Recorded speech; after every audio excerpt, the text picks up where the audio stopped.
ایک آزاد جج بینچ بنے گا، این ممکن ہے کہ اس میں قاضی صاحب نہ ہوں، سردار طارق ویسے ہی جا چکے ہوں گے، تو پیچھے بچ جائیں گے کون سے ججز؟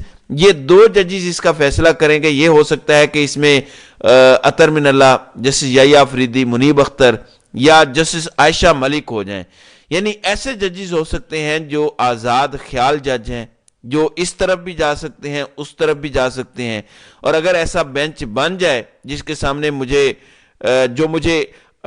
سلمان اکرم راجہ کی کچھ ٹویٹ سے بات سمجھ آئی ہے، میری انڈرسٹینڈنگ یہی ہے کہ کچھ کیا نہیں جائے گا سپریم کورٹ میں آفیشلی تحریک انصاف کی طرف سے 11 مارچ سے پہلے کچھ بھی نہیں کیا جائے گا۔ یہ میں آپ کو بتانے کے لیے بھی تیار ہوں، یہ میری انڈرسٹینڈنگ ہے۔ 11 مارچ کے بعد یہ سب کیا جائے گا، ایک پٹیشن ڈالی جائے گی اور اس میں تمام فارم 47 اکٹھے کیے جائیں گے۔ فارم 47 کس طرح جاری ہوئے وہ سب ریکارڈ جاری نکالا جائے گا۔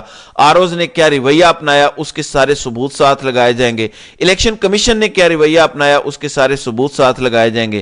یعنی اتنی پکی اور جاندار پٹیشن ڈالی جائے گی کہ جب کمیٹی جس میں منصور علی شاہ، منیب اختر اور قاضی صاحب بھی ہوں گے تو قاضی صاحب اکیلے ویٹو نہیں کر سکیں گے، بلکہ مجھے ایسا محسوس ہوتا ہے کہ 2 باقی ججز ایک آزاد خیال بینچ بنا کے الیکشن کی تحقیقات کی طرف جائیں گے۔ یہ خوش فہمی ہو سکتی ہے، ہو سکتا ہے میں غلط ثابت ہوں، لیکن ایک اور چیز بتاتا ہوں کہ it is not all last. اور اس کی وجہ کیا ہو سکتی ہے؟ قاضی صاحب اسی سال ریٹائر ہو رہے ہیں اکتوبر میں، تیسرا مہینہ شروع ہونے والا ہے، قاضی صاحب کے 6-7 مہینے رہ گئے ہیں ٹوٹل۔ اس کے بعد کیا بنے گا؟ بنے گی اس کمیٹی کی شکل۔ اس کمیٹی میں پھر ہوں گے جسٹس منصور علی شاہ، جسٹس منیب اختر اور جسٹس یحییٰ آفریدی۔ اب یہ امپورٹنٹ کیوں ہے؟ کیونکہ یہ کمیٹی جو اکتوبر میں بنے گی اس میں جسٹس منیب اختر اور یحییٰ آفریدی یہ 2 ایسے ججز ہیں جنہوں نے ملٹری عدالتوں کے خلاف فیصلہ دیا تھا، مطلب یہ کمپنی کے ججز نہیں ہیں۔ یعنی آپ کو پھر امید پیدا ہو جائے گی کہ انشاءاللہ انصاف ہوگا۔ 184(3) کی ابھی تو کوئی پٹیشن داخل کرنی ہی نہیں چاہیے۔ شیر افضل مروت نے بہت نیک نیتی سے کی ہوگی، لیکن میرا ان کو مشورہ ہے کہ اس پر نظر ثانی کریں اور یہ درخواست واپس لے لیں، ورنہ ہوگا کیا؟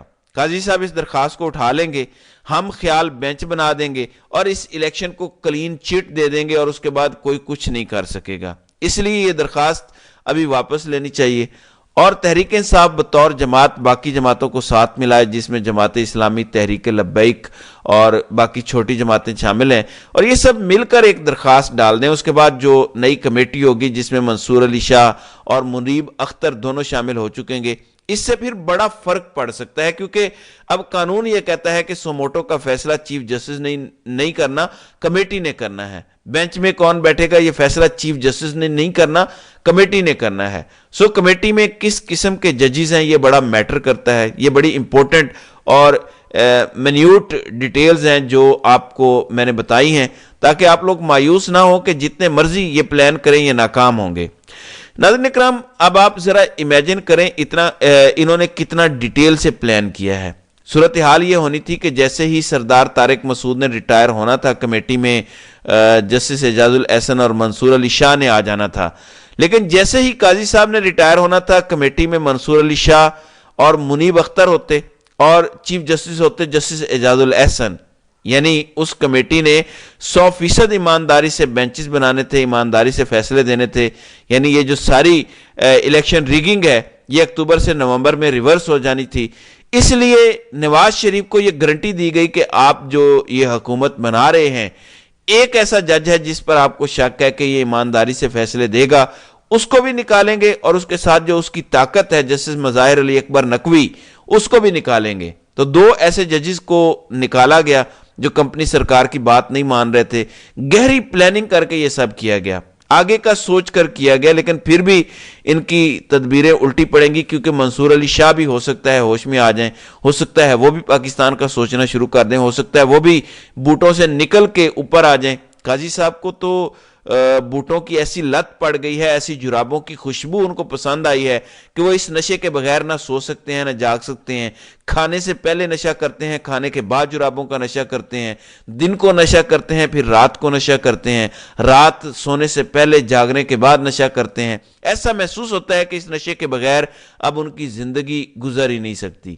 لیکن باقی ججز بدل سکتے ہیں۔ سردار طارق مسعود بالکل قاضی کی طرح ہیں، ان سے بھی کسی بہتری کی امید نہیں ہے، لیکن اس کے بعد آگے منصور علی شاہ 2.5 سال کے لیے چیف جسٹس بننے جا رہے ہیں، ان پر بڑی بھاری ذمہ داری ہے، انہوں نے بھی اپنا نام بنانا ہے۔ قاضی صاحب کو انہوں نے دیکھ لیا کہ کس طرح ذلیل ہوئے ہیں، انہوں نے جسٹس بندیال کو دیکھ لیا کہ ان کی لیگسی کیا ہے، تو منصور علی شاہ نے اپنی لیگسی خود بنانی ہے، اور اس کمیٹی سے ہی وہ لیگسی شروع ہو جائے گی، اس لیے زیادہ انتظار کی ضرورت نہیں ہے۔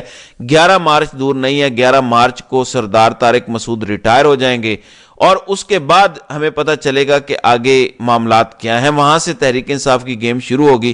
اس لیے تحریک انصاف ڈاؤن پلے کر رہی ہے، وہ قانونی رستہ اپنانا چاہتی ہے، آئینی رستہ اپنانا چاہتی ہے، تو دیکھتے ہیں کہ آگے اس حوالے سے مزید کیا ہوتا ہے۔ تو ناظرین کرام، آپ کی اس ویڈیو کے حوالے سے کیا رائے ہے؟ آپ اپنی رائے کا اظہار کامنٹ سیکشن میں ضرور کیجیے گا۔